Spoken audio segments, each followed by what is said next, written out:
Hello there my lovelies. For October I'm going to be doing an art challenge and I need a planning sketchbook, but I messed up the cover. Let's not waste this sketchbook, let's paint the cover. Normally I would put stickers all over the front of my sketchbook, but this time I wanted to paint it, mainly because the texture was perfect for painting on. It would also get me used to painting with gouache more often. So coming up with an idea of what to sketch on the sketchbook cover was actually really difficult, so I actually needed some help. And this is when I turned to my Instagram. I put a suggestion pool of things that could be drawn onto my sketchbook, and a lot of you had some amazing ideas. So I kind of combined some of the answers together. That suggestion pool gave me an idea that a lot of you guys shipped my characters, and yes, I am a shipping fiend myself, so there had to be a ship on the front. So the main decision was whether it would be Brandon and Lucille or Typhi and Hayako. This time I chose Brandon and Lucille. The scene I decided to sketch out was actually a scene that I've done a Sims machinima of, so I actually took reference from the machinima that I had made. Now, sketching it out on the sketchbook, I was actually really stressed about how this sketch would turn out, because I know people say that drawing in the first page of your sketchbook is stressful. I would argue not. The cover is probably even more stressful to sketch on because it is the first thing that anybody sees ever of your sketchbook without even opening it. It's practically the definition of don't judge your book by its cover, but you're literally judging it by its cover. I've seen a lot of people do this sketchbook cover thing for a while, but I've always been too scared to do it myself. Mainly because I don't usually work in acrylic paints, but gouache offers me the chance to actually do it on the cover. Another decision that I took into account was whether or not to paint the back, and the word regret comes to mind, mainly because it took so long to do, but in the end I don't think I actually regretted it. It's just this painting has a lot of ugly stages. With the characters, with the background, with the colours, oh my god, I was having a crisis with how ugly this was looking in the beginning. Not only that, but if I made the paint too wet, it would sink into the paper and just look a completely different colour. So I had to try and find a middle ground between paint that was too thick and too thin for the paper. It's a completely different experience to actually painting on the inside of the sketchbook on normal pages.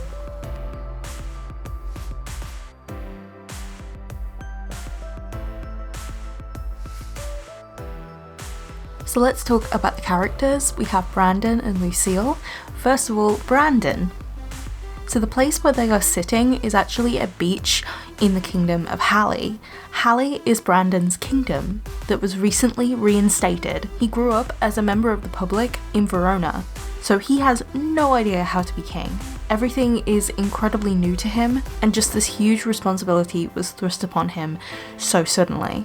Just after Brandon and his twin sister Amelia was born, their kingdom was invaded and taken over, and completely ransacked. For their safety, the royal twins were taken to Verona to live out their lives as civilians. Hallie was left abandoned until Brandon came of age to take the throne. The princesses of Verona actually found out about him being the heir to Hallie and actually introduced him to this world of royalty. To help Brandon, he actually has mentors training him, mentors in the form of Crown Prince Abereron of Navarre and Crown Princess Typhi of Henlin, who are also brother and sister, which helps them connect to Brandon and Amelia more. After a few months, Hallie's council has reconvened and tells Brandon that he needs a wife to be his queen. So they start planning for all the eligible princesses of the kingdoms to come to Hallie, meet the king, and see which one is the best fit for him. This is where Lucille enters into the picture. Lucille is a princess of Loka, and she is actually the cousin of my character Loki. Born to the king's sister, Princess Sonia, and her ex-husband, Sir Robert Marks, Lucille wasn't considered very high up on the list of eligible princesses. But when Lucille was offered the chance to go to a completely different kingdom, she jumped at the chance. Lucille didn't actually formally meet Brandon, she actually met him through his dog, Rona. Rona took an instant like to Lucille, and Brandon met her before the formal meeting trying to find his dog in the castle. Throughout Lucille's time on Hallie, Brandon connected more with her than he did with the other princesses. As I said before, this scene was inspired by the Sims machinima that I've made, and if you'd like to watch that, I will put it in a link somewhere, whether in the iCard or down below in the description. Over the few months that Lucille is there, Brandon and Lucille have this really high friendship. Brandon feels like he can talk to Lucille more so than other people, even Abereron and Typhi.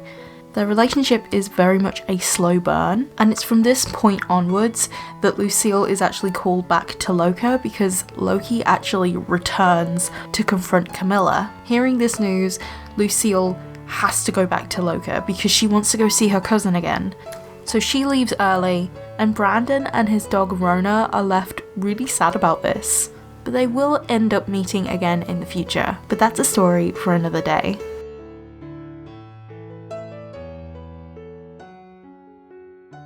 After finally deciding to paint over both sides of the sketchbook, I knew that the background would be a huge process. I also left the characters of Brandon and Lucille painted until last.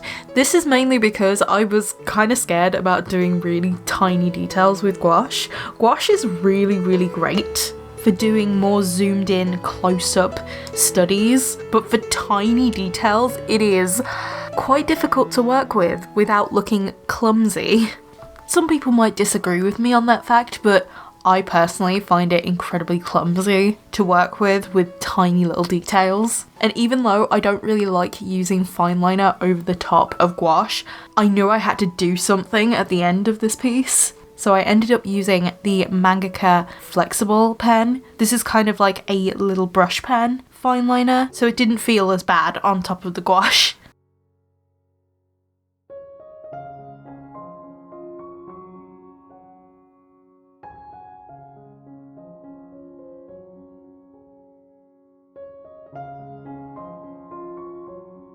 So while doing this painting, I was using multiple references. Obviously the machinima, but I was also using references of Hallie that I've drawn before in previous years, especially during Inktober. Now I thought this sketchbook deserves a really nice cover, considering it's going to just have planning sketches for my October art challenge inside of it. So it's not really going to have anything final inside. Why not have the final piece on the outside?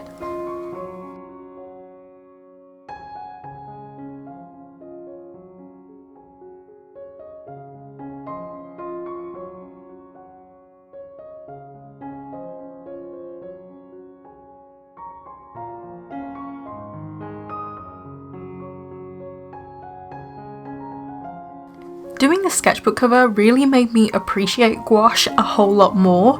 The only thing is that some paint does actually come off when I touch it with wet hands. So at some point I'm actually planning to buy some of that adhesive book cover plastic that you can buy in rolls. I'm hoping that will protect the painting on the cover, as well as just the sketchbook in general.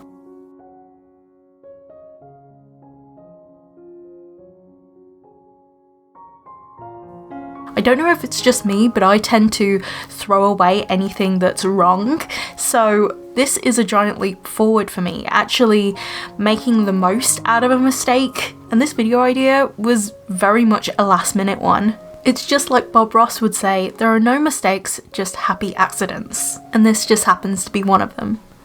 I would also describe all of my background work as a happy accident, because a lot of the times when I'm doing backgrounds, things change very suddenly, or I cover a bit I wasn't supposed to and I have to make it up as I go along, especially in an opaque medium like gouache.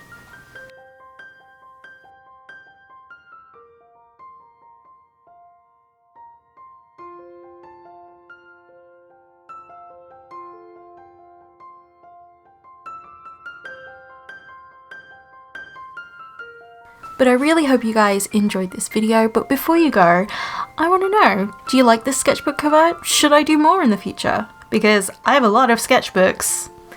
But now I'm just going to leave the rest of the video to music. I hope you watch until the end of the video. You don't have to if you don't want to. It's completely up to you. I hope you have a lovely day, night, wherever you are in the world, and I'll see you in my next video. Bye my lovelies!